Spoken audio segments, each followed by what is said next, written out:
Is Middle Earth located in Middle America? One very interesting blog post says that yes, it is. In the post, Middle Earth is Real by Albert Knabe, there's compelling evidence that Middle Earth could very well be the middle areas of the United States with the map flipped upside down. Today, I will be narrating that blog post, and the images on screen are taken right from it, although I do suggest checking out the link to the blog post itself in the description. Not only is it a great read, but there's images within it that didn't make it into the video, and, as well, there's really good drone footage in there, so definitely worth checking it out. If you want to read the post yourself, and again, I highly recommend it, the link is in the description. And as well, if you're interested in buying Lord of the Rings themed maps, including maps shown both in this video and in the blog post, there's also an eBay link. And as always, don't forget to like, subscribe, and also say exactly what you think of this theory in the comments. You'll even notice that the map on screen has real places along with Lord of the Rings locations too, as mentioned before. So again, try to find those. And now, I will be narrating Middle Earth is Real by Albert Knabe.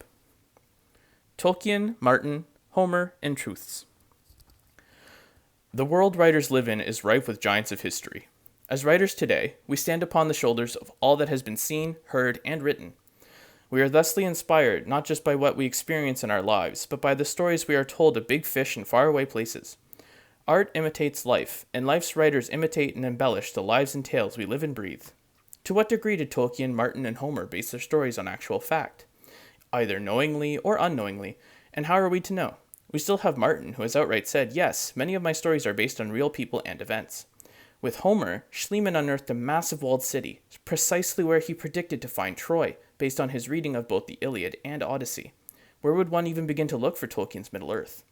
Tolkien and Martin. Having only recently been fully exposed to Martin's Game of Thrones, a retelling of the Song of Fire and Ice, I had no idea it could be compared to Tolkien's Lord of the Rings. The first seeming coincidence was a physical similarity between Frodo and Arya, small brunettes with striking eyes, and each with a short sword, one named Sting and the other Needle. The other crossovers are limitless, and could easily become a complete study in and of themselves. Both stories have a singing Merry and Pip, a ranger king from the north of a lost house, a sub-hero named Sam, dragon or dragons, battle of the 5 armies, a lot of magic, and the handed king wears what but a hand holding one ring.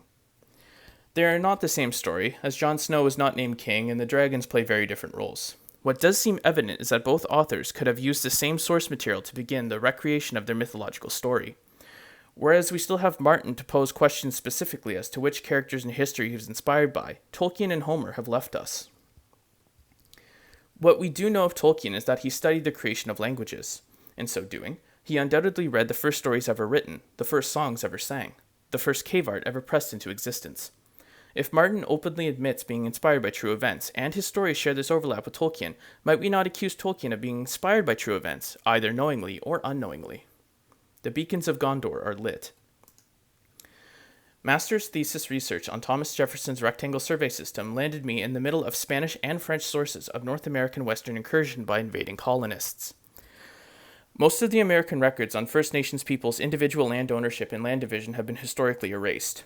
One entry from Coronado stood out in a rather glaring way and immediately reminded me of Tolkien.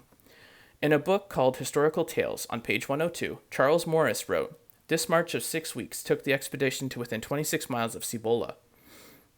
They saw for the first time the natives of the singular kingdom, but the latter immediately took to flight, spreading the alarm throughout the country by means of great fires, which they kindled on the high mountains." Tolkien was a master of historical texts and tales, so no doubt I thought this was the source of Tolkien's Beacons of Gondor. Initially, thoughts of plagiarism and theft leapt to mind. Tolkien stole this concept, or rather, he must have borrowed it, as this was common practice among native people in New Mexico. Yet, the specificity of singular kingdom, great fires, and high mountains spurred the imagination. What if Coronado was invading Gondor? Now, the map cipher on screen is especially important to the next part. Google Earthing Middle America. Modern satellite imagery provides common users access to actual geological features, whereas most textbooks are given to brightly colored state divisions, elevation maps, and green, brown, and tan versions to depict mountains, plains, and deserts. How might history students benefit from using tools like Google Earth to tie tales to real geological features? Just as Schliemann did to find his Troy, attempts were made to converge Tolkien's Middle Earth's rivers and mountains to Coronado's entry to the western territories of North America, or Middle America. These initial attempts were entirely fruitless. While Middle-earth and Middle America seemed oddly similar, direct comparison could not be made, until I happened upon a curious map key. And again, that's the one on screen right now. Muddled in a pile of Tolkien art, I happened upon a map cipher that seemed Tolkien-ish. It looked hand-drawn, colored in light green, navy blue, and brown. Upon each letter were strange arrows, each one pointing in opposite direction. Placed behind the compass is a light green ribbon that forms a green S right beside the N for north. Simple addition to me meant that the artist intended the viewer to turn the map upside down. Upon doing so and adjusting the Google Earth map scale to match Tolkien's Middle-earth, magic happened. Major rivers and mountains overlapped precisely. The King's Road became Route 66, the Misty Mountains the Rockies, and Mordor became the Uten Basin. Tolkien's Middle-earth map does suffer northern distortions, as though it were drawn from 5 to 10,000 feet above the spherical Earth, and not a digitally rendered 2D flat Google Earth. Triple triangulation.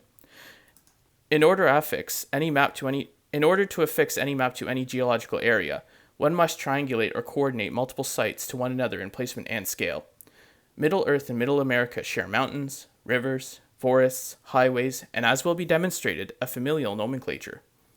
To look upon the Rockies and see Misty Mountains would surely be easy, but that they share size and central placement was an easy first sighting, although the comedic nature of the following discoveries in locating them becomes an exercise in literary irony. These are all large geographical features that appear at initial glance. Finding others became an exercise in knowing the map in Tolkien's story. Helm's Deep would need to be due south of Rohan, Bag End to the west, and Minas Tirith to the east. Finding Hobbs, Texas, where the Shire should be, or Laguna, New Mexico, in place of Helm's Deep, was as amusing as finding Castle Mountain, where Minas Tirith should be, exactly 250 miles from the aforementioned keep. To date, I have located about 70% of specific places, strongholds, and cities. However, to truly identify these places as those described in Tolkien's work, first-hand evidence would need to be collected. Bag End, Hobbs, Texas. At this point, I highly suggest looking at the blog post, as there's a very convincing map, and there's also drone footage, so really worth checking out. Hobbs, Texas today shares little with the rolling hills of the Shire in Lord of the Rings. It is a mostly flat, treeless landscape, interrupted only by a few passing streams. Finding Bag End itself in this sea of flat would require maps beyond those of the trilogy, but rather smaller, more detailed ones like those found in the Silmarillion. The Shire is expressed in 3 maps. One features a square mill pond, the other a stone quarry, and the third, Bag End itself, complete with chimney placement. Upon a 150-acre parcel of land in Hobbs, Texas, rests one 150-acre parcel containing a properly placed square mill pond, an open quarry, and what even appears to be Bag End, complete with round front and back doors, a front sidewalk, and even a chimney still poking out of the ground, each where they should be. All this was captured with drone footage and available for review. Helm's Deep, Laguna, New Mexico. Due south of the Real Horse Ranch pasture in today's Laguna, New Mexico, ironically named as it is in a deep basin. Driving into the area, the first sights are of darkened walls rising out of the desert floor, funneling traffic into blind canyons requiring ramps and overpasses. From the air, they lead to a perfectly round 200-foot tall mound, intimately connected to the fortified areas. These are the images on screen now. In comparison to the Silmarillion, Laguna rests behind now broken walls with a meandering stream to its west and mountains to its east. Drone images from directly atop the keep today revealed stone walkways, walls, and potentially bunkers. Direct exploration of these ruins were hampered by both COVID and tribal limits on outside visitors. As for sites yet confirmed, looking back to the broader and macro Middle-earth, I have so far found and or located many but not all of the map's specific locations. The ones thus far identified all have a humorous or site-similar names, as with Hobbs and Laguna. Isengard is today in a place called Ozengud.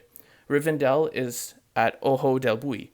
Google Earth images note a square forge, rectangular stables, evidence of an old waterfall, and round stone steps protruding out of the eastern tree line. Near the eastern edges of the Uten Basin is a rubble ruin known today as the Temple of Solomon. Its placement matches the Tower of Sauron's location in Middle-earth.